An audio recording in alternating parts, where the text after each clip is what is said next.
You spoke about the law, and you spoke about the judiciary in India and the long process. And I would say that these long processes sometimes are a punishment in themselves. Whenever Without doubt. whenever the media talks about you, you're often labeled as a fugitive. Now, it's a problematic term because there hasn't been a conviction nor an extradition of Mr. Lalit Modi. So let me read out the research that I have and tell me if there is any change in this status. BCCI disciplinary action, life ban remains in force. FEMA violations, multiple proceedings, penalties imposed in some matters. 10.65 crore FEMA penalty upheld, Supreme Court declined relief in 2025. PMLA money laundering probe investigated for years but no conviction. Extradition from UK pursued by ED, not successfully implemented. We are here in London doing this interview. Interpol Red Corner notice, not ultimately issued.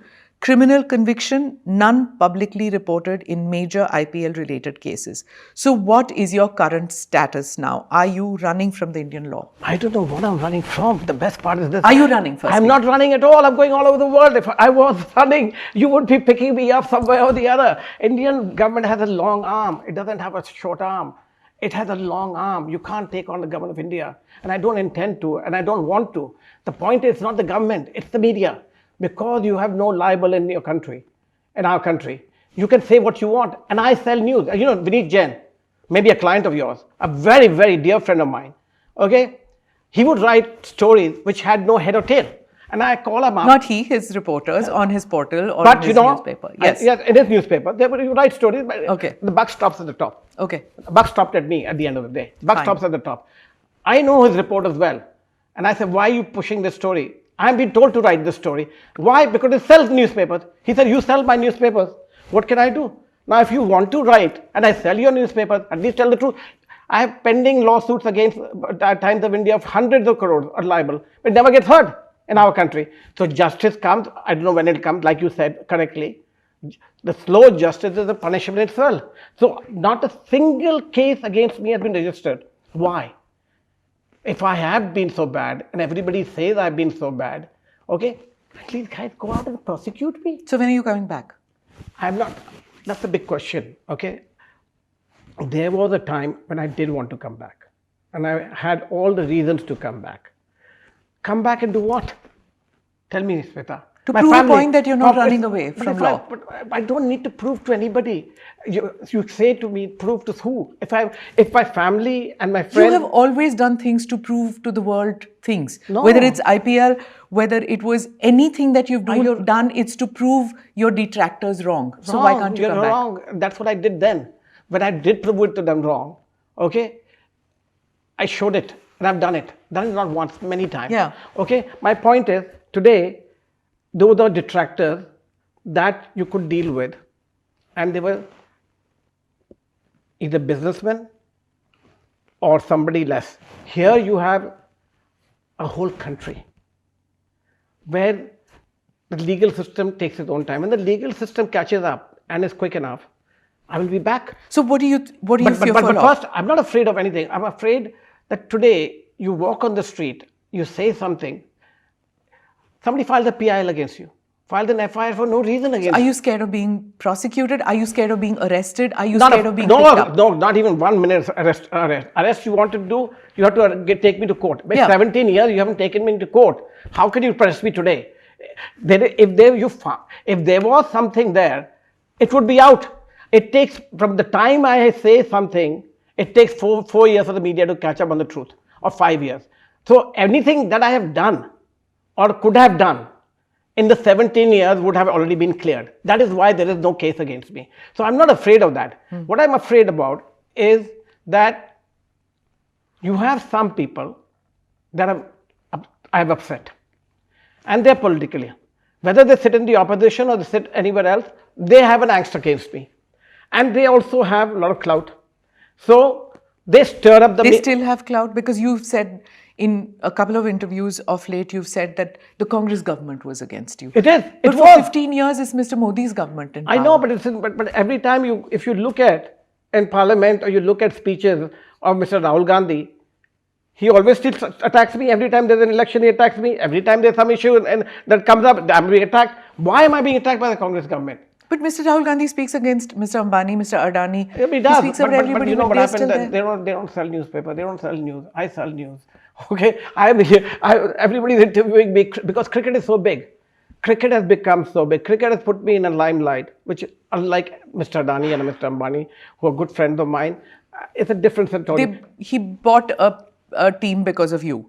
No, but I'm saying that's a separate issue. But point is that the public sentiments are raised because of me. Some way or the other, one way or the other. That is why you're sitting here, Smita, today. But you say you upset with the media. But I'm not upset with the media. I'm a saying certain section of the media. I'm not upset with anybody. Please understand. Upset would be if I was upset with the media, I would go media silent. Okay, if I was upset with the media, I'm not upset. It's the system. It's the laws. It's the laws. It's the laws that are there.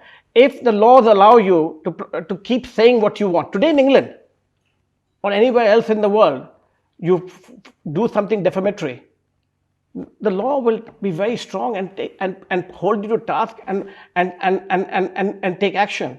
Unfortunately, you can't go to the court in India and get a stay order or get an injunction as far as libel is concerned against big newspapers. It's impossible. Would you try? Have you spoken to anybody in power to say that I want to come back?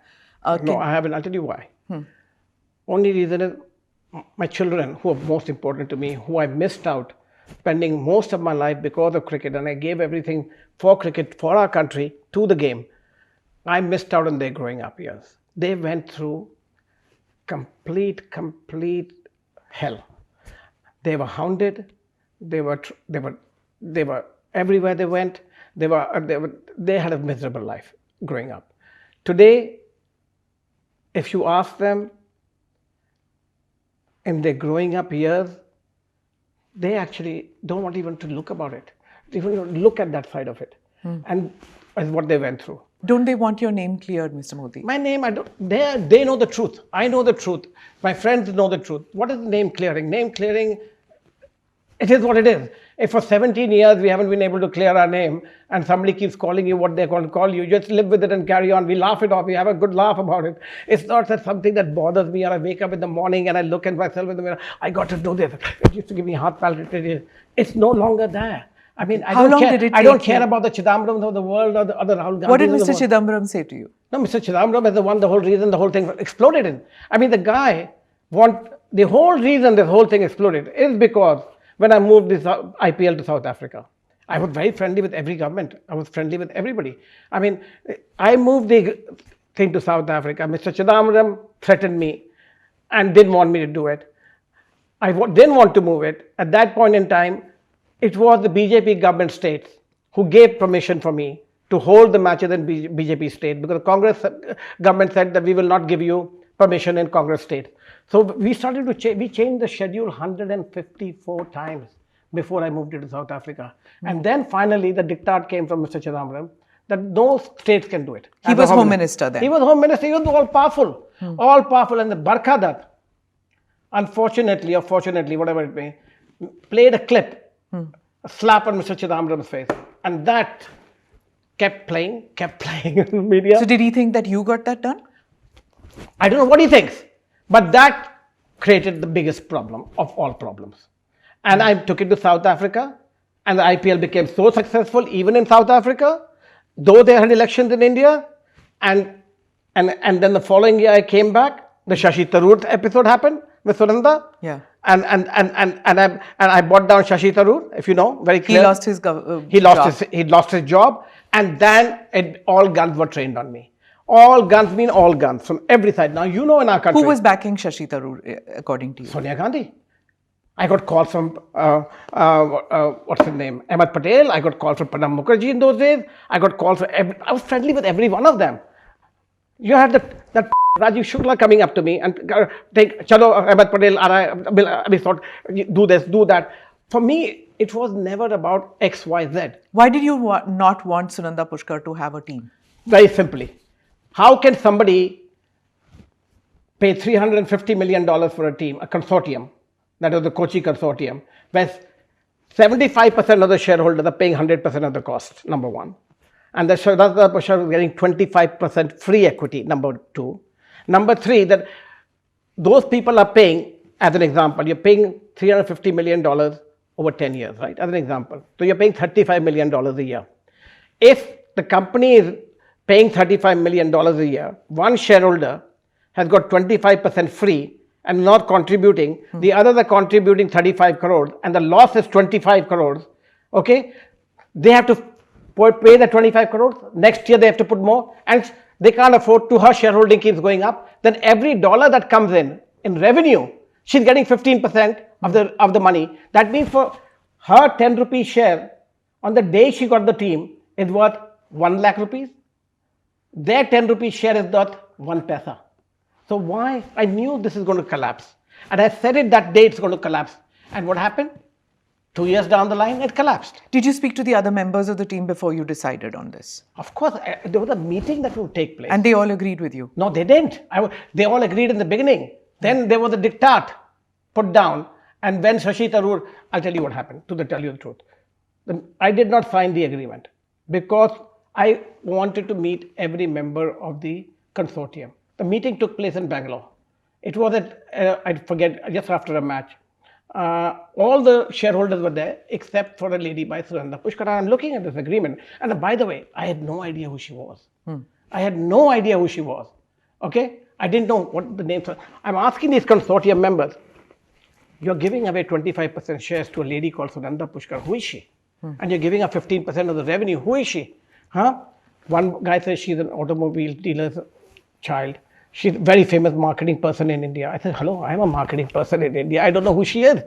Then I said, I'm not going to sign this agreement till I know who Sunanda Pushkar is. The minute I said this, somebody's texting out there, right? I get a call from Shashi Tharoor on the phone. And I saw the speaker phone. And he says, Lalit, don't ask about Sunanda Pushkar. He was a good friend of mine. Don't ask about Sunanda Pushkar. I said, why? He said, if you do, I'll have you raided in the morning. I said, screw you, but sorry for the language. And who the hell do you think you are? You may be the foreign minister of India. Don't you dare ever tell me this. And I banged on the phone. And I said, I will not sign it. Hell broke loose. It's 2 o'clock in the morning. Then I get a call. You can verify this from Shashank Manor, as president of BCCI, who never interfered. Very nice man, never interfered. I said, Lalit, you will sign this agreement today. I said, Shashank, why do I need to sign it today? I will take off in the morning. I'll come to Nagpur and see you. We can talk about it tomorrow morning and then we can sign it. No, you will sign it now. Now, I never defy authority. I was under Shashank. I was vice president. He was president. Nobody interfered in the work of IPL. When he said that, I said, Shashank, I will sign this agreement under duress. And I will point out that the president is forcing me to sign the agreement. And I will note it on the agreement that, and I did note it. And I signed the agreement under duress. I didn't know what the reason was. He didn't want to talk about it. He was blunt and to the point, and I accepted it. I could have said, no, I won't sign it. You sign it if you want to, and walk away. But I didn't. I respected authority. I could have very well done that, and it was a mistake of mine not to do that, actually, today, if I look back in hindsight.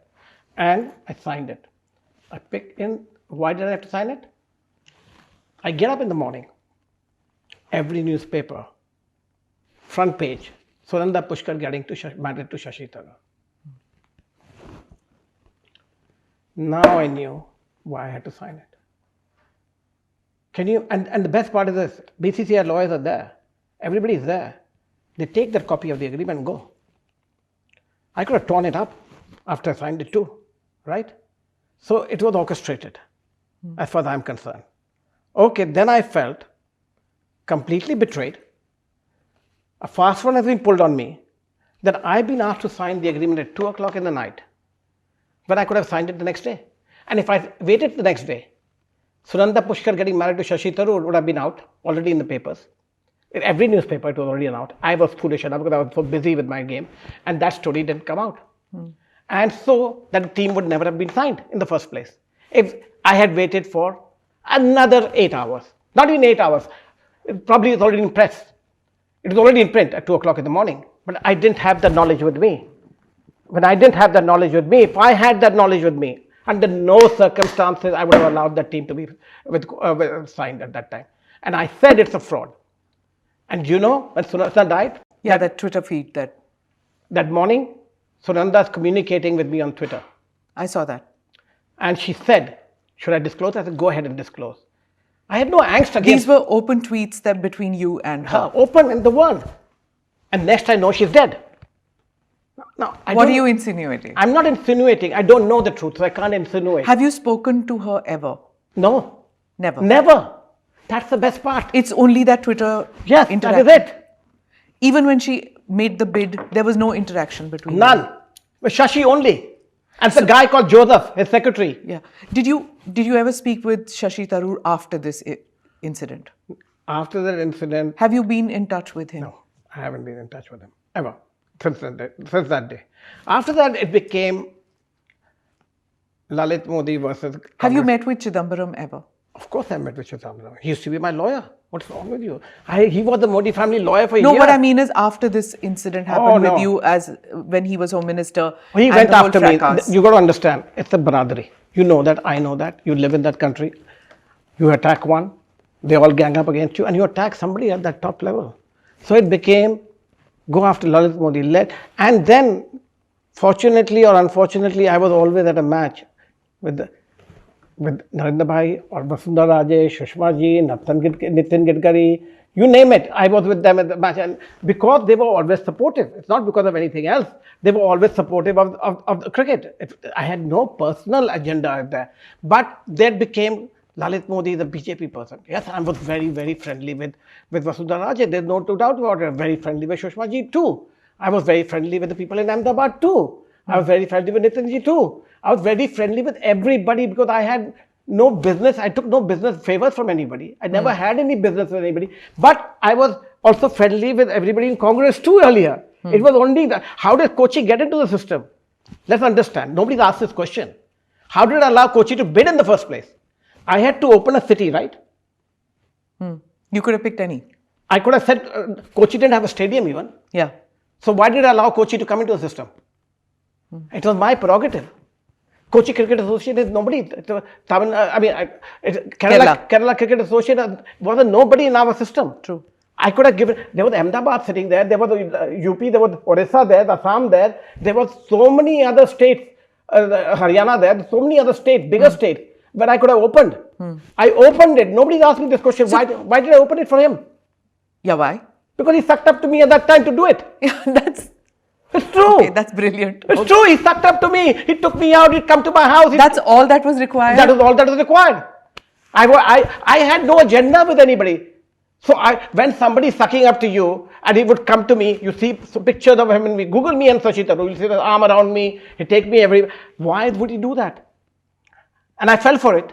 He was a smooth talker without doubt. I mean, everybody in the world thinks he's... So what went wrong then? What went wrong with me exposing the truth? Because I couldn't afford an IPL franchise to go down. I could foresee the future. And in fact, when I predicted it, whatever I have predicted has come true. It is that not a single thing that I have not predicted, whether it's match fixing, whether it's Chidambaram, whether it's Shashi Tharoor, whatever happened. People said, I'm pulling a fast one to save my skin. I said, okay, fine, you think that 4 years later the truth is out. So you named a number of people. Let me go one by one.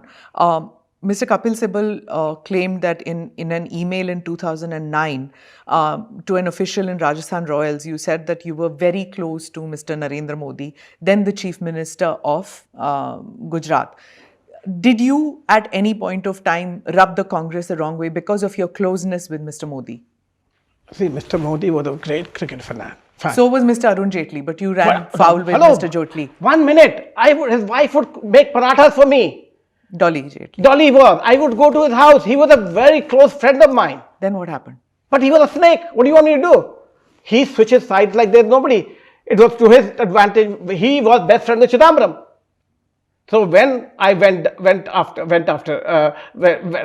the thing happened with Mr. Chidambaram and me, and then Shashi Tharoor and me, please understand, Mr. Jaitley was a stalwart of the BJP at that point in time. He was an aspirational person at that time. He was the whole soul at that point in time. Narendra Bhai was just Chief Minister. of Gujarat, and Vasudha Raje was Chief Minister of Rajasthan. Rajasthan. Sushma Ji was leader of the opposition at that point in time. But Arun Jaitley was the voice of the party at that point in time. So I didn't run foul of him. I just went foul of him because he switched. He knew everything that he didn't know. But he then decided to switch sides. Okay, at that point in time, because he was also best buddies with Chidambaram. And that's what happened. And when Kapil Sibal, said that I was close to the fact of cricket. Okay. All dealings I had was he wanted cricket in Ahmedabad. That stadium right now in Ahmedabad is his baby, or is the BJP's baby and you just in an interview said you'll tear it down and rebuild. I'll tear out no, 1 second. It's the best stadium in India today. Yeah. But it's not good enough, is what I said. All right. I said it's not good enough. When I said I said if I would like to tear that down, obviously all the others have to be teared down too. I said it's the best stadium in India today. Yeah. If it was me as Lalit Modi, and I had to give a fan experience of international quality, I would tear that one down too. Because today, you look at a Wembley Stadium, you look at any other Lord, you look at any stadium around the world, the Barcelona Stadium, the Manchester United Stadium, the Man City Stadium, they're far greater than any stadium that we have ever had. And today, we have more money in the BCCI. Yeah. I get that, what you're saying, the whole experience of having 100 toilets instead of a dozen toilets. I get that. I'm totally with you as far as the whole experience. Correct. Going is a huge pain. It's a pain. Finding parking, taking your children. I get all that. Why won't you put 10,000 cars underground? Cars coming from all sides. Why don't you put modern escalators going up, food courts in there? Yeah. If you want to make it, we don't need the money will come automatically. You make it 365 days, put shopping underground. When on match day it's closed, you make it completely air conditioned. You make restaurants in there and make it really world class. So when you were mentioning these friends of yours, there was also Vasundhara Raje. Now tell me, your critics say that Rajasthan Royals, Kings 11, IPL digital rights, all this was given away to your friends and relatives. 1 minute. How? 1 minute. There were no buyers in those days. Whoever came and put the money on the table took it. The only friend for IPL that is so big today, 11 people bid. And all 11 were friends of mine. Yeah. Nobody believed that the IPL will work. Even the BCCI didn't believe it. My father didn't believe it. So why would anybody come? I mean, I'm just learning these things. Nobody believed in the IPL. If the IPL was so big, there should have been a line. The BCCI people didn't want to come even to the meeting. No broadcaster wanted it. No advertiser wanted it. No industrialist wanted it. Yeah. So the 11 people that bid, only one of them I didn't know, Venkatram Reddy of Deccan. That is the only surprise bid I got. The 10 other bidders were all good friends of mine I grew up with. So I gave it to friends and family. I didn't give it. Yeah, you asked them to join in. No, I didn't. Then? They just one bid. Okay. I did. Listen, it was an open. What did we do? This is what's missing from this. Is like you asked Munjal, you asked Airtel guy, everybody, and they said no. Listen, my job is to present to you the proposition of what I'm going to do. Right. I made over 1,000 presentations. When I say I made, these are sticking out. I tried to persuade them to bid, not join. There's nothing as joining. Sure, buy. I put a tender out. I put it in a newspaper. Front page of the Times of India, Hindustan Times, Indian Express. It's in every newspaper, front page. We put out a tender to bid for a team. How does the bidding process take place? Which is missing from the whole narrative to date. Thank you for asking the question. We put out a narrative. You buy the tender copy, 5 lakh rupees as a goodwill.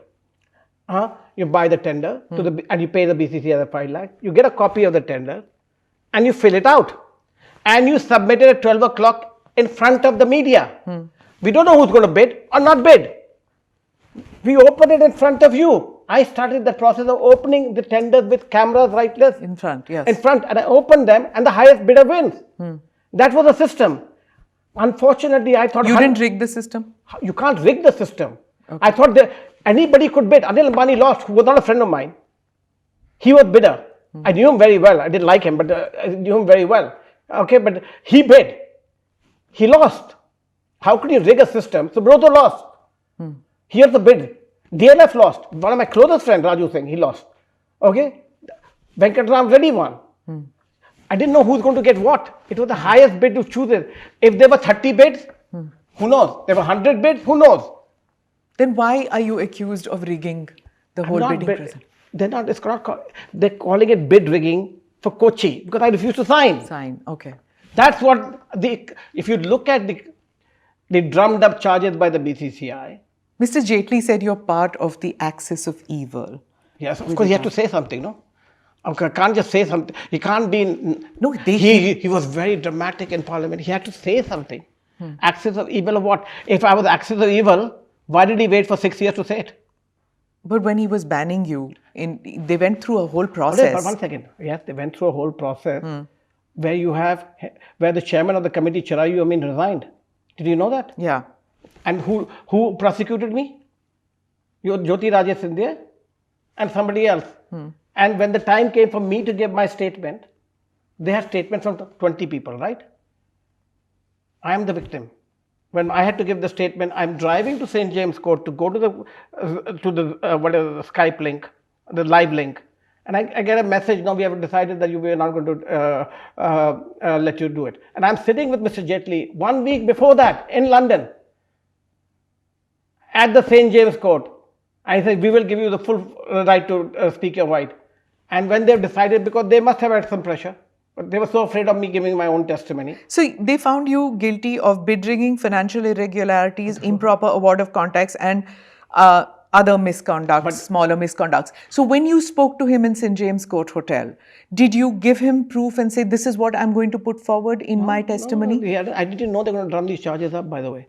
They drummed these charges up for the sake of drumming it up. Then, this was based upon the FIR filed in Chennai too, right? Go look at the Chennai FIR. I don't understand to date. 17 years have gone by. That FIR hasn't moved.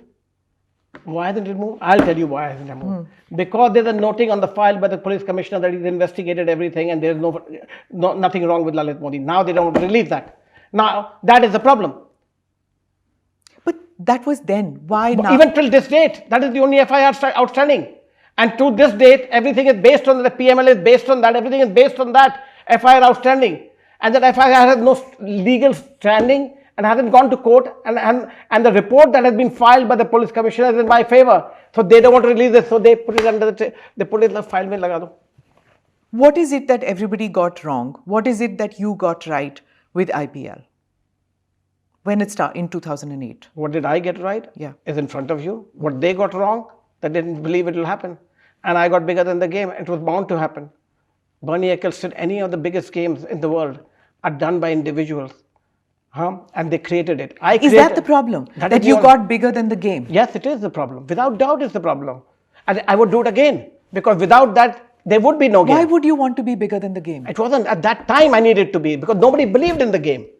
Today I'm back here. How can you say this, that nobody believed in cricket in India? Nobody believed in the T20 cricket in India. Did you believe in Ranji Trophy? No, today you're sitting here. No, today. I believed in Ranji Trophy. Nobody else did. It was traditional, right? Nobody watched it.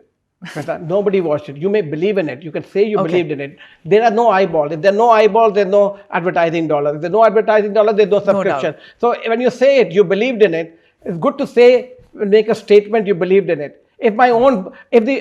Simple. But there's a very dhanda attitude कि अगर पैसा नहीं है तो believe नहीं है. बिल्कुल ही नहीं है. जब कोई देख ही नहीं रहा है तो कहते अगर कोई देख रहा है तो पैसा आएगा.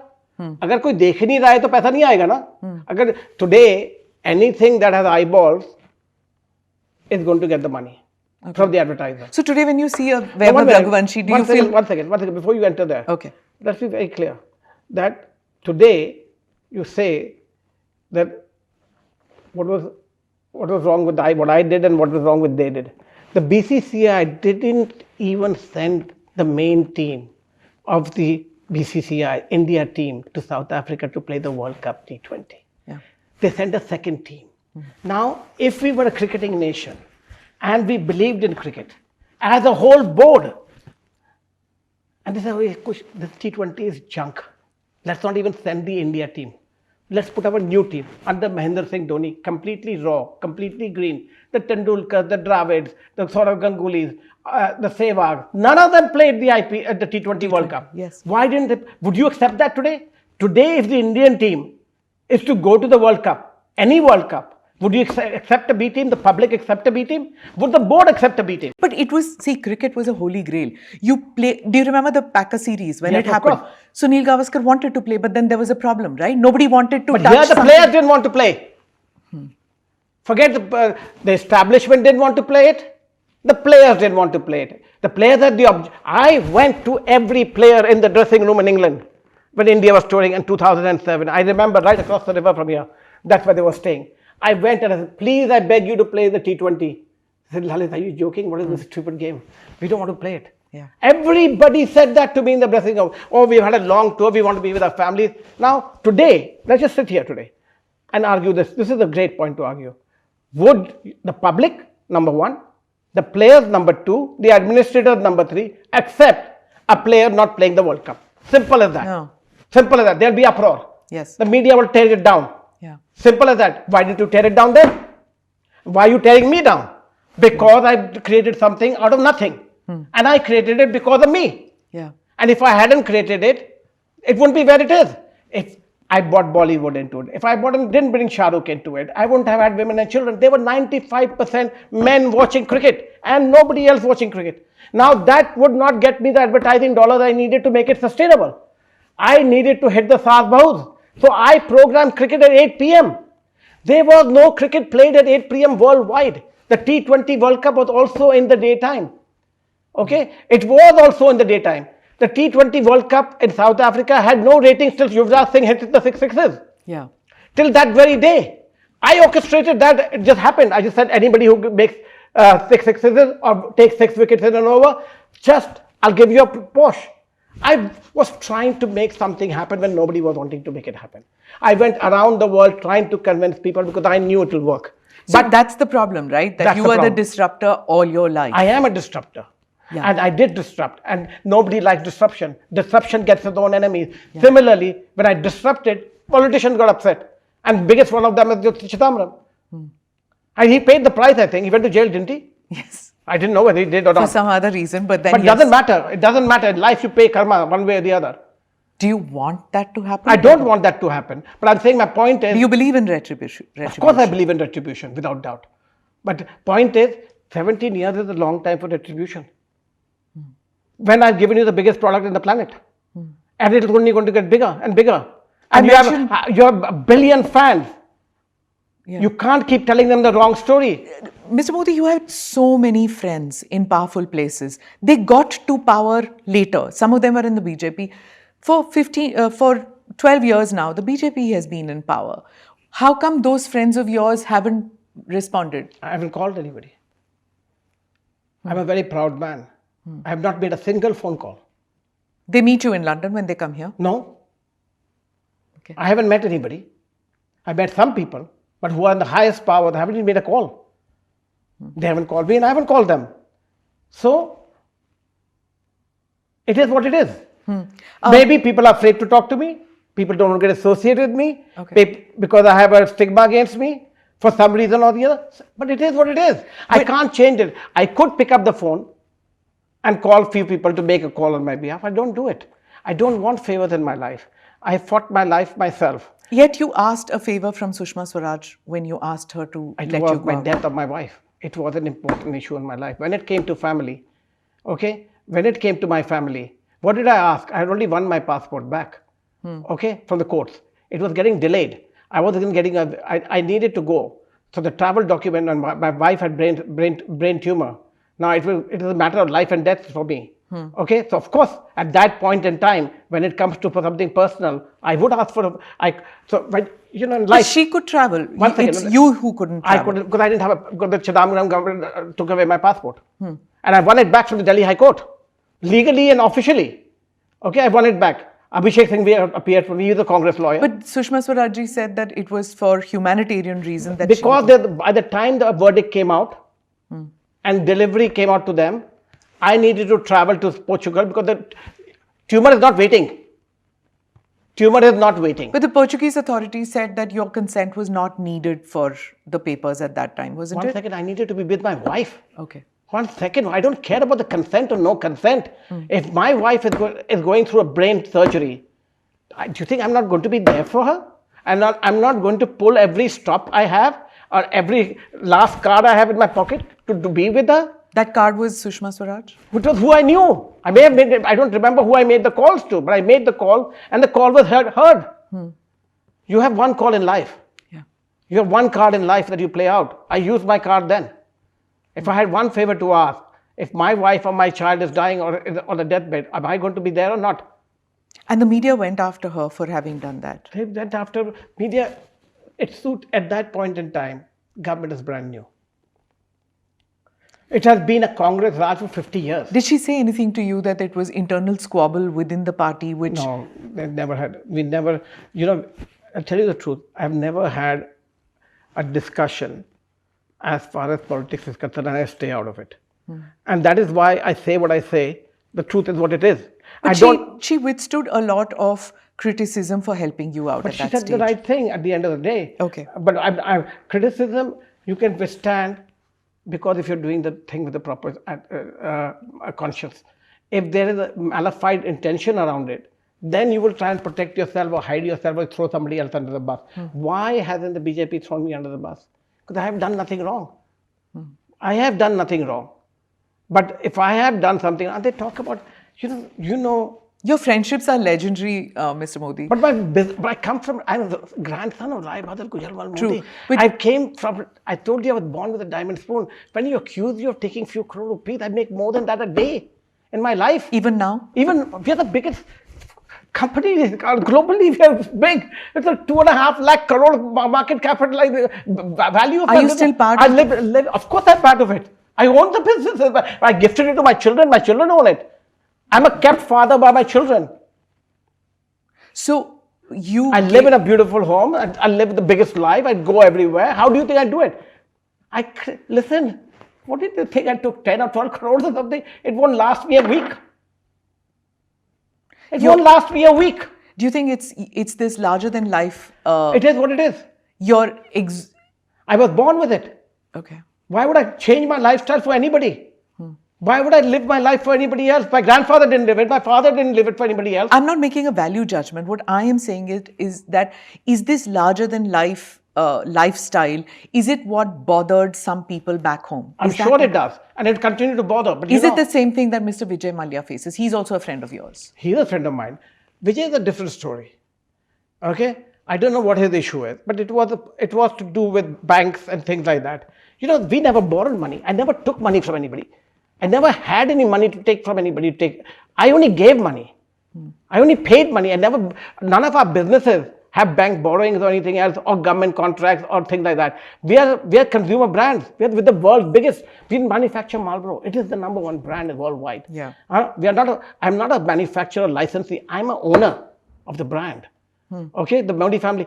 Several brands several businesses, fertilizers, and we have large amount of businesses. I did ESPN. I had cable net. First cable network I set up. DTH, yeah. No, not DTH. Paid channel. Modi Entertainment. Modi Entertainment, the first paid channel. There was no Star TV channels, nothing. I set it all up. Yeah. The point is, I made hundreds and hundreds of millions of dollars in my life. So if I made it myself, not the Modi family money, I made the money myself, okay, why can't I spend it the way I like? When you left India, you said you faced threat from Dawood Ibrahim. Which was very Who true. told you about Dawood Ibrahim was threatening you? Who said this? He took 3 hits at me. How do you know it was him? Because it's very clear by Mumbai police, Rakesh Maria. And very clearly, it was all over the media. He's given Dawood himself said it. Have you seen Chota Shakil's interview? No. Please go to Chota Shakil, ABB. He gave a live interview when he was caught. See, he said he wanted to kill Lalit Modi. And he missed 3 times. Why did they want to kill you? Because I didn't look the other way when they wanted to fix matches. I threw people out. I did not allow fixing to take place. They offered me hundreds of millions of dollars to look the other way. But they bet the main problem started, I'll tell you when. Dawood Ibrahim is a known bookmaker. He controlled the cricket book. In those days, it was used to be $2 billion of underground betting. Today is $4 billion of underground betting a game. It's huge. It's huge. It's unimaginably huge. Every ball, there's the odds change. It's a satta bazaar. Okay? Nobody fixes games anymore. You fix overs. You fix the ball. Even now? I don't know now, but that's what they do in pajama cricket and all the other crickets. You fix games. Okay, we don't know what's fixing. It's become so sophisticated. Somebody takes out a handkerchief, somebody rubs something the other way, and it's a sign. Okay, we watch for these signs. We look for these signs. Okay, what happened? And if you look at the first 3 years when I ran the IPL, there was no fixing. I took a lot of people to task. And I threw a lot of people out of the stadium. I banned a lot of people to come in. It wasn't liked by the mafia. But that wasn't the main reason. The main reason is they believed that I would not be able to do IPL too. Who they? They were bookmaking. You know, like you have Sattyabaji, election result kya aayega? Huh? They were big bets taken that IPL 2 will not happen. Did anybody from Dawood's team call you up and threaten you? Oh, yes. You got... They're not me. They called... Bombay police recorded everything. Okay. It was chatter that came from Bombay police. Bombay police put me on Z security. I didn't ask for it. All of a sudden, I have Z security. There was a shootout outside my house in Bombay. There was a hit for me in Johannesburg. And I'm in Cape Town, which was picked up by the South African government. There was a hit on me in Montenegro, which was picked up at the Croatian border. Okay? My son was kidnapped in London on Sloane Street, right there.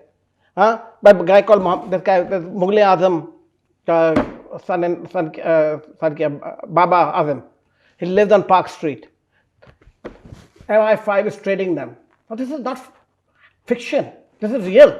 And you tie all of them to the Dawood Ibrahim guy? It is. We found it is them. Okay. I then go. They have not told this story to anybody.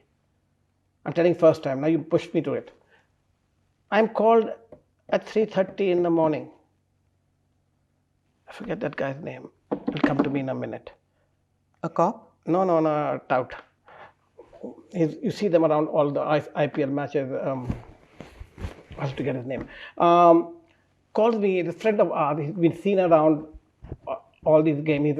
He's around politician. He's London-based guy. And when I say tout, I mean he's a fixer dealer type of guy. Okay. And he's there, and I see him around. He says, "You have to come and meet this guy, Baba." I said, 3 o'clock in the morning. "Nahi, aapko abhi aana hai." So I said, maybe something important. I go to Baba's house. Penthouse. Back to back paintings of Hussain. Rolling charas. He said, "Lalit bhai, आप India से निकल गए हैं, हमको IPL team चाहिए." मैं तो हुई नहीं इंडिया में, तो आपको आईपीएल टीम किस लिए चाहिए? तो जाके देखो जिससे खरीदिए आप. He said, नहीं. And all of a sudden, I thought हम इंडिया तो जा ही नहीं रहे, हमारा दाऊद का प्रॉब्लम है. He said, 1 minute में फिक्स करता हूँ. It was all orchestrated by them. He goes on his terrace, takes out his satellite phone and calls Dawood on the phone. I pissed on my pants, I tell you this, without doubt. Okay? Right there and then. And I had MI5 downstairs, security. Baba says, "Dawood bhai, Lalit bhai aaye. Baat karo." I said, "I'm not talking." Speaker pe dal diya. I said, "I'm not talking." And he says, simply,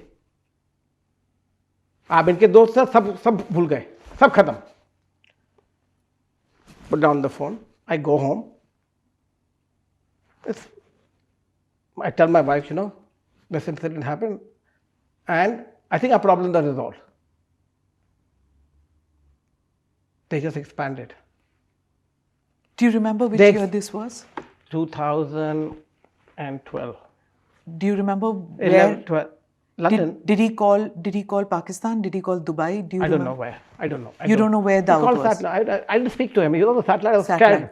On a satellite phone on the terrace. Did you tell the cops here? Yes, everybody. So my recorded statement. Okay, number one. It's a recorded statement of mine. Okay, number one. Number two. Now, look at the drama. The drama begins. This Baba is now seen everywhere. He's a man of the world. I'm having dinner one day with Shaukat Aziz, Prime Minister of Pakistan. He had left Pakistan, and we were having dinner. There was an India-Pakistan match taking place at the World Series in Birmingham. He said, "I'd like to go." I said, "Chalo, we'll go." He said, "मैं Pakistan flag लूँगा." I said, "मैं India flag लूँगा." So I had the India flag on my shoulder, and this guy had the Pakistan. The former Prime Minister of Pakistan. Had a good friend of mine. Okay, we bonded because I knew him before he was Prime Minister. He was Citibank. Yeah. And I would meet him at Prameshwar Godrej's house. Prameshwar was a very dear friend of Bombay, mine. okay. Right. That's how we met. And I developed a relationship, nothing else. He liked cricket, I liked cricket. It was good. That Baba happened to be there, sitting on a table in Chinatown, I remember, at the bar. And I asked Shaukat bhai, I said, "You जानते हैं इसे?" I don't know. I said, "यही बात हुई है." You could confirm with him. He said, "Huh?" That was all. And then they start calling me up on a weekly basis. Who? The Baba. Okay. And said, "Dosti is not about forgiven. We need something back in return." So I said, "What happened?" That's when I learned the story that the hits were being put on me is because I moved it to South Africa. So now you have to make good. Now you look at Shota Shakil's interview. Wait. No, you hear, if you Google now and you put on your iPad. You're saying that there were two people who didn't want it to be moved to South Africa.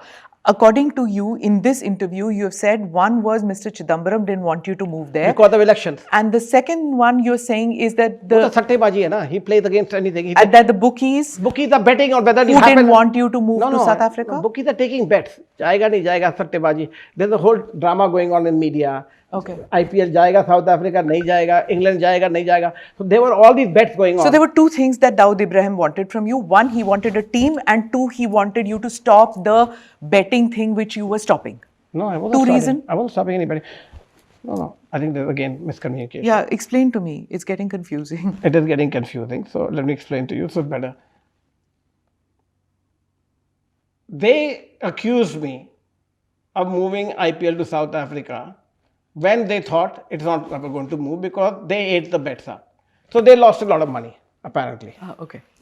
So they wanted me to make good that money. I didn't ask you to take the bet. I don't have anything to do with it. आपने सट्टा लगाया कि ये prime minister बनेगा, ये chief minister बनेगा. That is your business. I'm not in the bookmaking. So you're no longer in the hit list. Why? 1 minute. I'll come to that.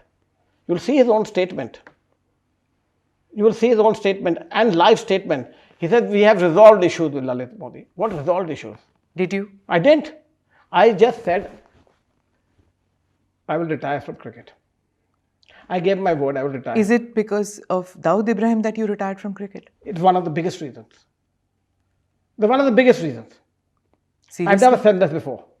One of the biggest reasons. Why would I subject myself to media pressure, government pressure, and then life-threatening pressure? So, I'm saying it for the first time. You've seen Dhurandhar? I have not seen it, but I want to see it because Ranveer is a good friend of mine and he wants to play me in a movie and I have to see it because I have just been so busy. No, I'm talking about Dawood Ibrahim. No, I haven't seen it. I haven't seen the movie. He's there in part 2. Okay. In the movie. They show him in part 2, which is why I'm asking you. I thought movies are fictional or this is a real movie. Well, it's based on real life events. You know how all Bollywood movies are. They say it's based on real life events. I don't see Bollywood movies, to tell you the truth. I've seen 3 movies, those only of Shah Rukh Khan. The reason I'm asking you is about Dawood Ibrahim because he's a character in that who's paying a price for the Bombay bomb blast which happened and the attack. Do you know about Bombay bomb blast now? I'll give you another story. And this will blow you off completely. The Bombay bomb blast is on the 26th of November 2008 at the Taj Hotel and Oberoi Hotel. And I am at the Taj Hotel at 5 to 7 in the morning with 200 people at the Souk restaurant having a security briefing. And I step out exactly at 7 o'clock or something around then to go to have drinks on the boat of Vijay Mallya, the cross on the harbour. What is happening on the 27th? The 100% of the hotel is booked by me. Champions League is beginning. The opening ceremony is on the 27th of November 2008. I have all the teams landing that night. I have booked the whole Taj Hotel. I have booked the whole Oberoi Hotel the next day, that night.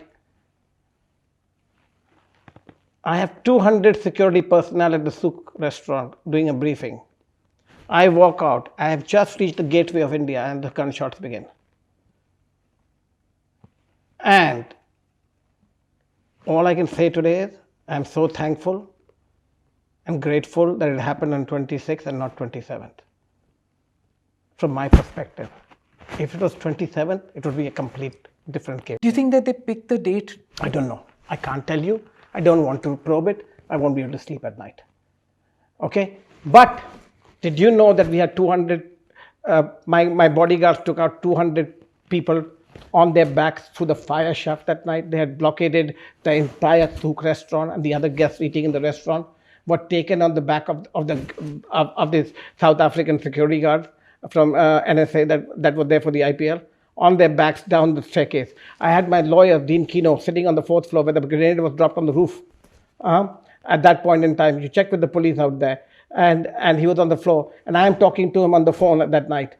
I am at the gateway of India when this whole incident is taking place, because I had people staying in the hotel, in the rooms, in there, and I was more protected about my people out there. And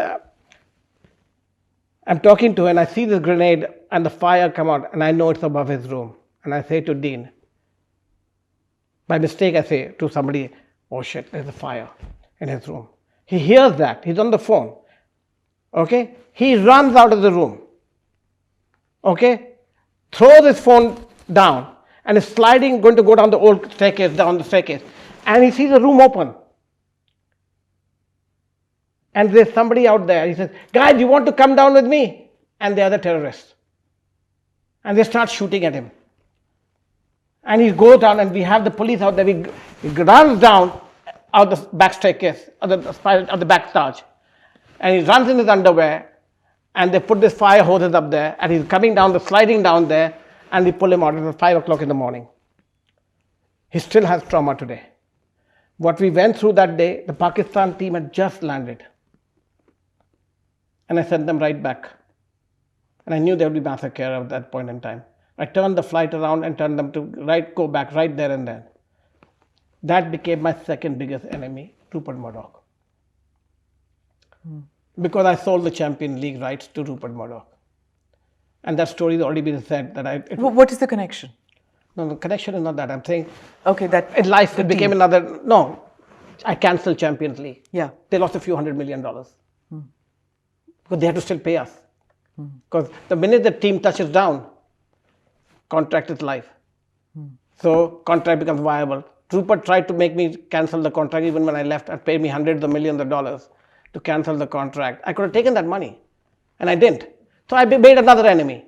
So what I'm trying to say is, I had multiple strong enemies against me. Yeah. And when you have such strong enemies against you, you can't fight it. So you just sit back and just let it go. Okay. When you're talking about taking on betting syndicates, taking on the underworld, taking on powerful people, you also brought about very strict laws, rules for your team, right? Like family nahi aayega andar, they will not be able to go and have dinner with the owners and things like that. You were also putting down rules which cricketers of the day were not accustomed to. Why did they adhere to those rules? And do you think they were outdated then, or are they outdated now? Because now everybody is doing endorsements, product placements, they're going and socializing. Product placements are always allowed outside the tournament. Socializing is allowed outside the tournament, not during the tournament. When we tour, India team tours anywhere in the world, do we allow that to happen? No, we don't. So why do we allow it in IPL? I put rules in which were strict, but which conform with the norms of the game, with the norms of society at that point in time, because you want to protect the players. They are playing every other day. You want them to go rest. You don't want them to go party everywhere. We did parties for you anyway, every night after the game. So you wanted to socialize. Your family can come there and socialize with you. Your friends can come and socialize with you. They can invite them there. But you stay within my close environment. I don't want my environment to be breached in any which way. And that is the only way I would run it, and I would run it again. And that was relaxed, and now it's come to bite them back. But I'm glad they set it up again and cancelled it. You can't have girlfriends and honey traps and all of this. I perceived that to happen in the first place. So when they relaxed it, I don't know why they relaxed it. They must have relaxed it because of owners' pressures. Was there really honey trap going on, or is this just a figment of people's imagination? I think it's a figment of people's imagination. But if they say it, they say it. You know, for me, I'll tell you. But you were manipulating it too. Because but it wasn't happening in my days. I wasn't lying it. But you said that one player had an affair with a cheer girl, and you leaked that information to the media. Listen, please understand. As I said very clearly, IPL was a nobody. I needed IPL to happen. So I needed to orchestrate controversy. It was the first pillar we built it on. I needed Shah Rukh Khan and the Ambanis and the Malias out there to create the aura of bigger than life, to attract people to watch it. No, but are One you, second, but you today, are justifying planting stories? I'm not planting leaks and stories. I'm everything? not planting stories. Sorry. I'm saying if an incident happened that you would brush under the table, I would expose it. Simple as that. Okay? But you planted questions with the media. You said Of course, this I said very clearly because I needed traction. What am I? Listen, it's an orchestrated business of mine. I'm not judging you. All I'm saying is saying it's a business. if you get my upset business. with the media, I'm not getting up. Again, I said I'm not upset with the media. In I the sense that use you the media blame- the way I wanted to. you're blaming the media for hounding you at times, right? I didn't care about hounding me at all. At all. You have said that Arnab hounded you. And And then, Arnab goes on. Arnab doesn't let you speak. okay. Arnab does. Do you think I refuse to give an interview to anybody? I wouldn't give it to you. Arnab, I don't mind. But if he lets you speak, Okay, it's a one-way street with Arnab. Now you keep saying yourself the boom, boom, boom. He's judge and jury and everything. How can that I can't tolerate? Okay, so when you say that the media accuses you of certain things, you also use the media. Without doubt. Right? I have no problem. Yeah, I have a great you're relationship with the admitting. media. I have the best relationship with everybody. You'll meet a lot of them tonight. I have the best relationship with every media. Okay, so when you were planting these stories, I wasn't and you, planting it. You I was planting orchestrating questions. it. Okay, Yes. you were planting questions. You said this that you planted certain questions because you wanted a certain response, and that because otherwise media was not covering you. This is what you said. We had ICL out there. Huh. We had Subhash Chandra tried to give his own narrative. I needed to be heard. How do I get heard? So what was your issue with Subhash Chandra and Rupert Murdoch? Let me. We were competitors in business. Okay. I started ESPN. I took them all down. I became number one. It was a competitive business landscape. So we built enemies as far as that's concerned. But open competition nahi tha. You had. I had open competition. You had to use unfair or. No, it was open I won. Okay. By buying rights which nobody thought it would be worth. I took global cricket to another level. In 1991, I started. You said Champions League was a dummy that you set up. I did because Rupert Murdoch took away something that I owned, ESPN, by hook or crook, and didn't pay me for my dues. If he had, I took him to court. So I said, only way I can get back to him is if I own something that he wants. And then you sell Champions League. It was an open bid. I hoped he win, and he won. And I knew it never worked. So what did we do? In IPL, we control every aspect of it. You've seen that? Every aspect we control. And Champions, we gave it all away. You do everything. You sell the ticket. You do media thing. You do everything you want. Why did we do that? Why would we give up control? Because we knew it was dummy. So who were friends of ours, they also knew it was a dummy. We hoped he would bite the cherry. He did. Because IPL became so successful. When you say I orchestrated, listen, when you make a movie or you make a script, you script it. I scripted it too. Luckily, the script fell in place. So if I'm going to script something, when I make a project, I make it on a white piece of paper of how I want it to go. And anything I do. And then I see how we are doing. And we want this spike, this way. How are you going to get people interested? At the time we launched the IPL, this is the main issue. We were a nobody. Yeah. Today we are not in the house. We are the house. So today rules have to change. We don't need owners to sit on the ground. We didn't need owners to be at auctions. They couldn't be. Look at Lakshmi Mittal. Very nice gentleman, good friend of mine, humble to the core. He goes to the match. He just became an owner. He paid $1.6 billion. Sits in his box with his Ushaji, watches the match. After the match, goes and congratulates the player and leaves. Okay? That is how he owns the Celtics. He owns the Formula One. He has a QPR team. He understands. Why are you appreciating that? Because you were never that. You were what Mr. Goenka is. But 1 minute. Loving the drama of it all. But that is what I needed at that time. Okay. Without that, IPL would not be what it is. IPL has grown from a baby into an adult. IPL is now the place. Indian cricket was the place. It has gone second, third or fourth tier. Why are you going after Mr. Goenka? I'm not going in that brother-in-law. Yeah, I know. But why are you making him into a meme? Because he likes, I need a controversy every year. When the ratings drop, you need a meme outside the game. I can't make something inside the game.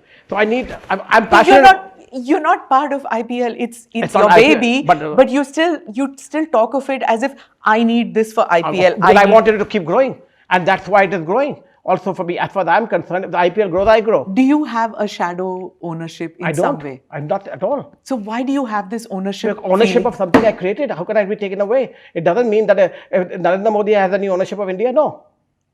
Does he have any ownership of India? No. But he wants it to grow, and he's doing so many things for it. Now, does He represents India. He's the prime minister. You don't represent IPL. I created it. No, if without me, there was no IPL. Agreed. So whether we like it or you don't like it, I don't have to own. He doesn't own India. Do you like the way IPL is now, and is it part of the vision that you had 25 years ago? Without doubt, it is. I mean, it is where it is. Only thing I regret, there is no the stadiums. I think we didn't have money 20 years ago. There was no money in cricket. Now we have so much money, and we are a non-profit organization. I don't see why all the money that is coming in, that the BCCI doesn't take it and build brand new stadium. They don't need money from anybody else. But it's not just a stadium. It's also young talent, which at 20 years ago, unless you were born into particular families, unless you had a class, you belong to a certain class, you didn't. You look at the kids today who are playing the IPL, they come from nowhere. And who do you think did that for them? That's what I wanted to ask you. That was my vision, and that's what I did. And that is the main reason that I keep saying that you cannot go after players, whoever the owner may be. I will come down hard on you because players are the lifeline of the sport. Without the players, you have no fans. The fans come only because of the players. The players are the ones that give you your checkbook and give you the money. If you abuse the same manufacturing process as you have, called the engine or your raw material, if you're going to take out your raw material and you're going to hurt them, I will come down after you without doubt. Because you're getting these people. It's like a manufacturing. You have a commodity that is monopoly. But you don't own a team. I don't. You don't own IPL. I own the IPL. I created it. Why do you don't go and talk to Shukla or go to talk to everybody else, Dhumbal out there? Why talk to me? Everybody talks to me. Because it's your fascinating character that you don't own a team, you don't own IPL. I don't have to own I created it. Franchise. Hello, one second. You still say it's mine. Steve Jobs still says the Apple was his. He had 2% of Apple. It was his passion. Okay, Michael Eisner ran Disney. He didn't own it. He created it, but he's passionate about it. Narendra Modi runs India. He's not going to run it forever, but he's passionate about it. At the end of the day, you don't have to own something to be passionate about something. Okay, let me go back 20 years back. When the idea came to you, who was your first backer and who do you owe it to in some way that this person believed in what I had? Is it Rajasthan back? Do I go back then? It was Vasundhara Raje. She believed in my vision from we were friends before she became chief minister. You got to understand, she was a young girl, and all Modi family went to Scindia school. So her mother and my grandmother were very good friends. So we were good friends since she was from a long time before even I got married. Okay. And so she knew what I had done with cricket, I had done with sports, what I had done with Modi Entertainment Networks. We were friends, and she used to go out with a guy called Mike Dalvi, who was a cricketer. And so cricket it was never my passion. It became a passion of mine after it became a business for me in ESPN. And then when Murdoch took it away, it became an agenda for me. Did she warn you at any point of time that you are running foul with people who are going to go after you? No, we didn't know anybody was going after me till I left India. Even when I left India, nobody went after me. It was only because of Shashi Tharoor that people went after me for other reasons. But they didn't go after me for what I created. People to this date appreciate what I did anyway. So there is nobody who has actually gone after me for the product. The product that I created is actually satisfying and gratifying and entertaining for the world. It is not cricket, it is cricketainment. We made it that it is for the whole family. And today the generation that we live in, the guys, the boys and the girls who are 15, 16, 17, 18, they don't know Test cricket, they don't know India cricket. All they know is IPL, and that's what they will know. Do you think BCCI today has more muscle because of IPL? Without doubt. And that is why everybody wants to get into it. Smita, BCCI had no cost, only money. When IPL started, IPL was 1% of BCCI revenue. Today we are 90%. Next, I'll tell you 3 years from now, we'll be 95%. Really, because people think that IPL is losing right now in the sense that... Absolutely. Tell me about the future of IPL. How do you see it? Double. Like in 3 years' time. Double. But viewership is going down a bit, it seems. Says who? No? It's going down on television. Yeah. Television is a dumb box. Everything is on your vertical. It's phone. Everything is moving to OTT. And I always said it will. We are the fastest growing OTT country. We have 1 billion people who are interested in cricket. They are watching it on the go, on the fly. The data is much better. The rating information, there is no rating information on OTT right now. That needs to come out. You have Nielsen that are doing on television, and you're looking at somebody putting on a box and the signal going through it, and you don't know whether somebody is watching. Now you get real data of who's watching when. And nobody's going to watch whole match. They'll tune in, tune out. I'm globally traveling, okay? Everybody talks to you about IPL, do they? That's all they talk about. Everybody, that's all they talk about. They don't talk about the Modi family business. They don't talk about any other businesses of ours. And everybody just want to talk about the IPL. So when I was talking about BCCI, you've been in the BCCI too. Tell me, how do you see Jai Shah's contribution to BCCI right now and the ICC, the impact on the ICC? I think his contribution has been great from what I see from the outside. Contribution is by access and by getting things done. He is the son of who he is. I'm the son of my grandfather and my father. And I got things done in my life because of my connections. He started doing that and has been able to. You know a person by the results that he delivers. He has delivered great results and has taken India into the ICC. When we ran the ICC, when we ran the ICC, we had problems. We had forces against us. England, Australia, everybody, they would gang up. And so Mr. Pawar and I, when I was there, we had 4 people with us. India, Pakistan, Bangladesh, Sri Lanka. Today, Pakistan has gone. So now we have the rest of the world with us and the ICC. But Mr. Shah has been able to navigate that and take this forward. But he's running a declining business in ICC. Only business that works today is Indian cricket. No other board works. So when you say cricket is bigger than anything, yes, Indian cricket is bigger than anything. You said you met with Shaukat Aziz. I'm presuming that you meet with several Pakistanis who are also obsessed about cricket. I meet with a lot of people around the world. So do those Pakistanis tell you that, it's become an unfair playing ground, it's not fair at all because the BCCI is running everything about cricket? Do they say this to you? No. And do you think it's wrong if it happens? It isn't wrong. I don't care. And I defend it. Simple as that. 30 years ago, England ran everything. Yeah. 50 years ago, England ran everything. 100 years ago, England ran everything. They would give you a tukra. Chota tukra phek diya. So we should have to throw a few tukras to everybody. That's what I'm saying. I think we should be bigger than everybody else. My suggestion is, ICC का जो पैसा आता है, वो सारा औरों को दे दो. क्या करेंगे उसका? एक IPL मैच का उससे ज़्यादा पैसा आता है. जितना IPL से the money that you will make from ICC will be pittance. It used to be 50% of our revenue when I started. BCCI was another 50% of our revenue. Today, IPL is 90% of the revenue. Yeah. So why do we care about anybody else's revenue? And everybody else's revenue is shrinking. Today, the sports has become so wide. But when it's become wide, also lots of other sports have come in. No, let's stick to cricket in the sense that I want to also talk about women's cricket. Yes. What do you have to say about what's happening with Indian women's cricket? It is also going to go to another level. It's amazing that the Indian cricket is going to that. Women's cricket, the crowds are filling up. What IPL was 20 years ago, women cricket has reached that level already. 1,600 crores of Mr. Adani paid for an IPL team, a women's team. We only got $100 million, that's 400 crores in season 1 of IPL for the Mumbai Indians. So if you look at it, on the debut of women's cricket, it's 1,600 crores. You will see, unlike any other sporting league in the world, in any sports, that the women's cricket will become number 2 in the world and after IPL men's cricket in terms of viewership. You will see that women's cricket will also, but it'll take, I'll tell you, take another 20 years. Okay, it's taken 18 years for the IPL to reach where it is today to a $2 billion team. In women's cricket, it's just begun. But 15 years from now, women's cricket will also be worth billions of dollars each team. But it will be great for the game. Did you think of this when? It was always part of our plan. I was the one who introduced women to the Constitution and the BCCI. So that's what I wanted to know. That what was your vision for women's cricket back then, and do you feel that India has come closer to Absolutely, that vision. and they've achieved that. It was done. We started to achieve that in my time alone when we started having women coming and women's cricket starting out there. I remember very clearly. And now, I didn't think the IPL would be ready for it for 10, 12 years, and they've done it now.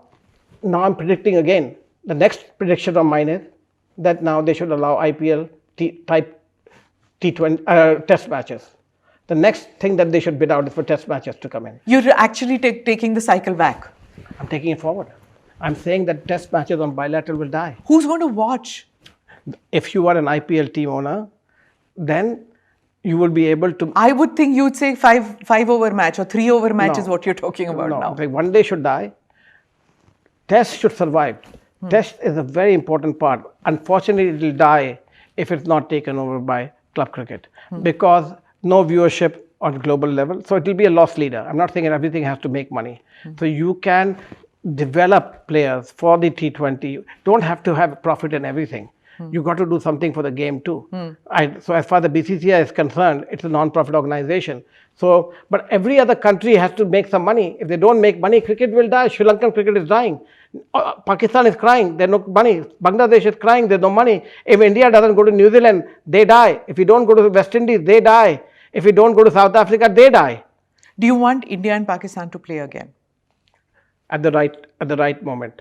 The sentiments are too raw right now. The sentiments are too raw right now. They should play over. IPL have Pakistani players? Not at the moment. No? Absolutely not. We can't guarantee the safety. That's the problem. So you want to play India, Pakistan, play it overseas at a neutral venue. You can't play it in India. I mean, rivalry in sports should always continue. Yeah. And you should not make it politicized. But at the same time, you cannot, if you don't allow Pakistani fans to enter your country, and you can't have Indian fans enter their country. It's a one-sided match as far as the crowds are concerned. And why would you want to subject a team to that? Number one. So cricket is not only played on the pitch, cricket is played all around the stadium and it's played on the screens. So if you don't have the camaraderie and you today have I went to see the Champions League finals in Budapest last weekend on Saturday. Today's Monday. I was there on day for yesterday for the finals. You had 90% of the stadium was Arsenal. In Budapest, 10% was PSG, and PSG won. It was a great atmosphere. So the atmosphere at a match is by the spectators and the fans. So if Pakistani players, you keep bringing up this issue of Pakistani players, I'm glad you asked the question. Nobody's asked the question, shouldn't fans be allowed? Yeah. Simple as that. So will our fans be allowed into their country? Will their fans be allowed into our country? Will we be able to guarantee the tension not spreading? Will we be able to guarantee the safety of them? No. So will we take a chance on their safety? No. So why do we just play it in a neutral country? So what makes IPL what it is? Is it the players? Is it the public? Is it the game itself? Or is it the vision of the makers? What makes IPL what IPL is bigger than anybody else now. It's not me, it's not anybody else, it's not the owners anymore. It is the fans. And it's the fans and fans alone. Players, we have the best. We don't need any foreign players in IPL anymore. We keep them because it's good, because you have a whole lot of different talents coming in. But we have the greatest talent available today. We have so many people, before IPL began, you had 20 people on the Indian bench. And they sat there for 15 years. So you could not get a seat on the Indian bench. So there was Sachin Tendulkar. Who's going to replace him? Nobody's going to have the guts to replace him. Right? So he sat there for 15 years. Today, you have a Surya Vanshi who jumps up and comes out. And what a delight he is. He will be bigger than anybody on the planet Earth. He will be bigger than any Hollywood, Bollywood star. He'll be bigger than the Messis of the world if he keeps his head on his shoulder. But I say this with conviction when I see his style of batting and the fearlessness in that boy. Whoever it be, at that age to have that confidence. The magic. It's a magic, without doubt. It's a game changer. And that's why you look at the ratings today. I don't care where the ratings come from. They come for Surya Vanshi. They came for Virat. They need a hook. Today, you don't go and watch an Aston Villa match or you go and watch another match. You watch the Arsenal match or a Man City match because that's what drives viewership. So you need a hook every time. And the hook needs to keep changing. And so yes, we have a common hook we want to create. And that's the Mame King. That's we come back to him. Mr. Modi, what is the next obsession My biggest obsession now, which I've been working on for 7 years, is chilies. And I'll tell you why. Everywhere I go, I used to carry my little pudiya of green chilies. That's so desi. I know, but that's what I couldn't live without going anywhere around the world and having chili. So You carried a pudiya of chilies with you? everywhere, chili powder and fresh chilies. Everywhere I went for every meal, and everybody would ask me, "Can I have your chilies?" And "Can I have your chilies?" And so I said, "Why don't I develop a product?" And I've started developing an olive oil based chili oil. And this company in Umbria, which supplies to 110 airlines, only does the best olive oil. And I started to develop an olive oil based chili. And I came up with 6 different flavors of chili. And it's all about addiction at the end of the day. Like all my businesses in life have been addiction. Tobacco is an addiction product of the family. Went into ESPN, very addictive. Disney was very, very addictive as a kid I was. And then cricket. And then IPL, very addictive. And so I only touch businesses which are addictive. So my next addiction is chili. I'm addicted to my chili oil. And once you try it, Smita, and you will try it tonight, you will actually find it very addictive. What's it going to be called? It's called LK's chili. Simple as that. Oh, the K is there. Yeah, everywhere. Lalit Kumar, Krishan Kumar, Vinay Kumar, Bhupinder Kumar, Umesh Kumar, all the Modis are Ks. Okay. So is it going to be a desi chili? Is it Indian chili? The Naga Ghost. So I have level 1 to 6. Level 1 is for my grandson. It's that mild. It's not even 2 years old can eat it. Which is an ancho Peruvian chili. Then there is the cayenne, which is the European chili, is number 2. Then the bird's eye, which is a very spicy Thai chili. That's the number 3 level. Then you go to habanero, which is a Mexican chili, number 4. Then you go to a Scotch bonnet, which is an African chili. It's very tasty, actually, the African chili. And then the final one is number 6, which is the Naga Ghost, Bhoot Chulka. The Assamese one. Yes. So we're going to do an interview, I'm sure, where I'll ask you one question and taste one chili and the second one. The best way to do it, and I have it as single dose. There's that show which is like single dose. I have them as single dose. No, thank you. No, the chilies are single dose. You can carry in your pocket. You use and People carry truffle oil. They don't carry chili oil. What are you doing? You'll talk to me after 2 years when it becomes an obsession of yours. So is it going to be called, in the sense that, are you going to market it as an Indian chili? It started with the Naga Ghost, and then I started developing. Everybody wanted something weaker and something less, and then so we developed all the other chain. The main product and the hero product is the Naga Ghost. Okay, so I know I shouldn't be asking this, but what is the latest on your passport saga? Which passport do you own? Where is it? I gave up my Indian citizenship officially. Yeah, so the Vanuatu is the passport I have. Yeah, and is it all legal now? Completely legal, absolutely legal. You don't want to go back to an Indian passport? I would go back, but you know how it started? Simple as that. I don't understand this. My passport is 10-year passport, right? It got renewed. I got it in 2014. 2024, it comes up for renewal. I sent it to the embassy for renewal. It says pending. Pending.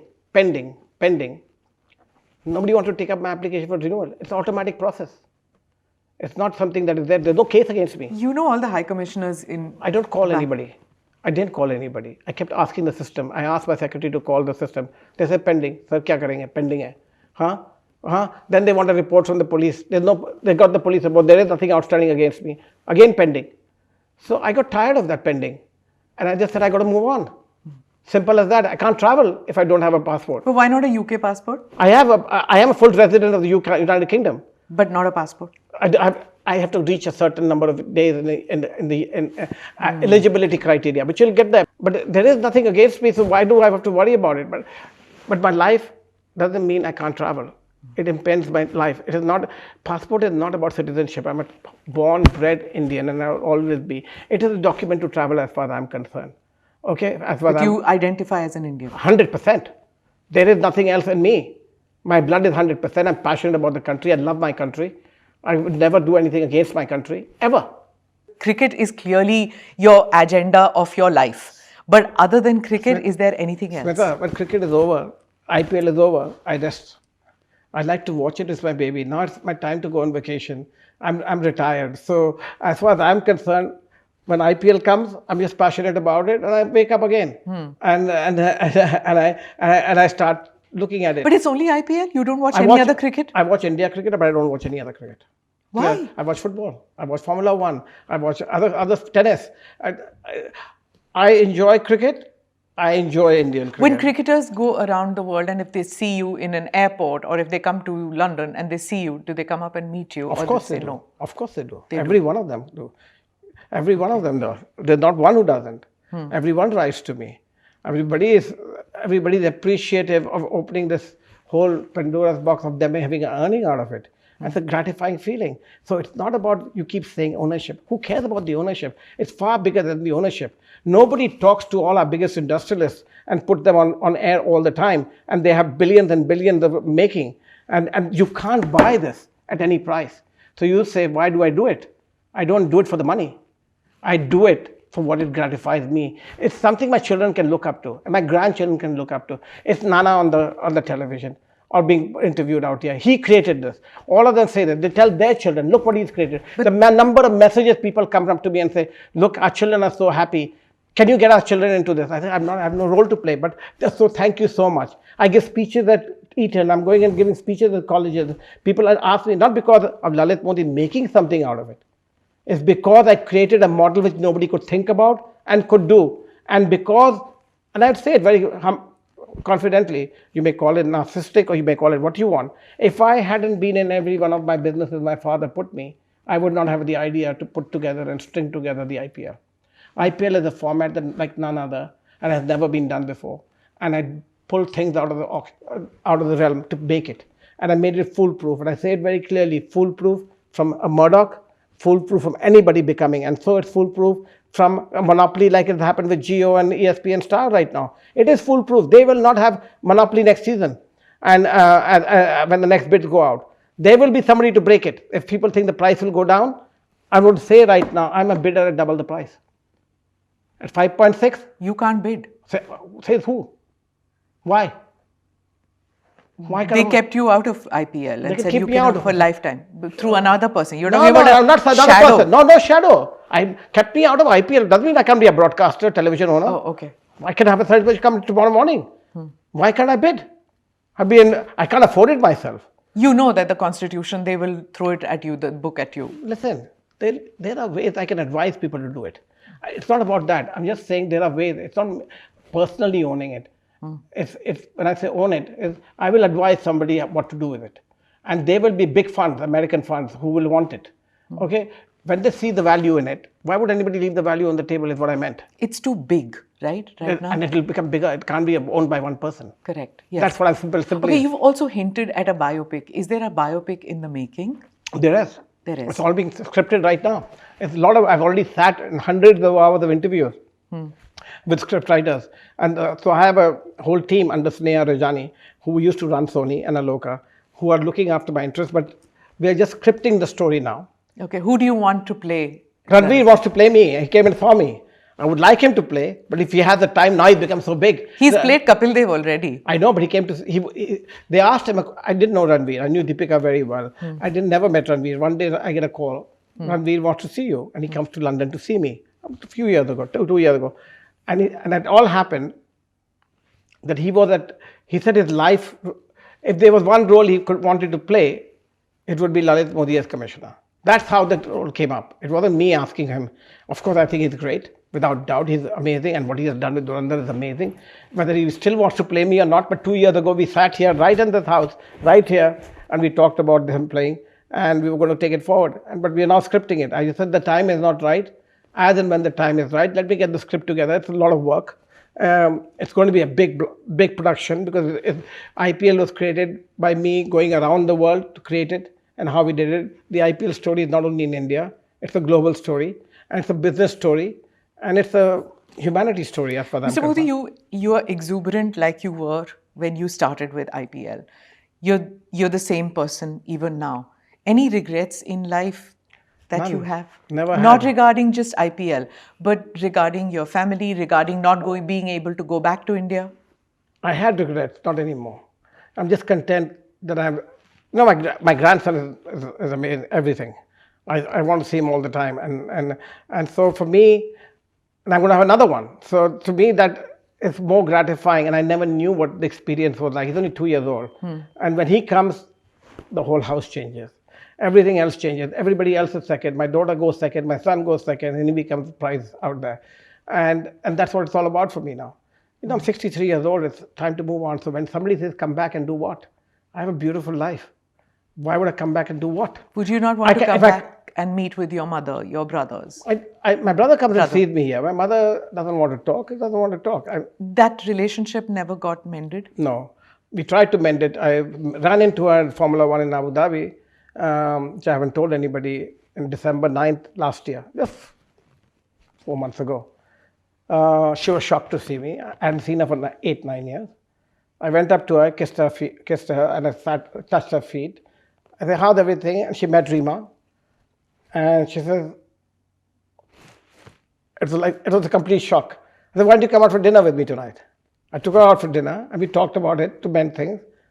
And she said, and she told Rima, I hope I'm going to take Rima, I'm going to hold you responsible that he doesn't change his mind, that he will do the deal. But then she backed out for some reason or the other. But that's up to her. Time is on my side. I don't care. I'm not going anywhere. My children are not going anywhere. Yeah. So and your sister? I haven't seen her for a long time. Yeah. I saw her daughter, but I haven't seen her for a long time. But being the eldest... No, I'm not the eldest. My sister's the eldest. Your sister is eldest. She's a year older than I am. Do you feel any responsibility of building ties with the rest of your family? I have the best ties of the entire Modi family. Modi family is a large family. Your uncles and I see them all the time. I see my brother all the time. I see all the children all the time. My mother doesn't get along with my family, with the whole Modi family, for some reason or the other, which has its own problems. Complicated. That will come out of the TV. All families are complicated. No, ours is worse than Dynasty and Dallas put together. And that TV series is coming out. I am in the works of making it. The Modi family TV series. There's a whole Netflix type of show. It's not on Netflix. We haven't decided who we're going to give it to. But it's the saga of the Modi family. We are quite a scandalous family, to tell the least. Okay, looking forward to it. Yeah. Thank you so much for the time you've given us, and all the best to you. Thank you very much. Thank you.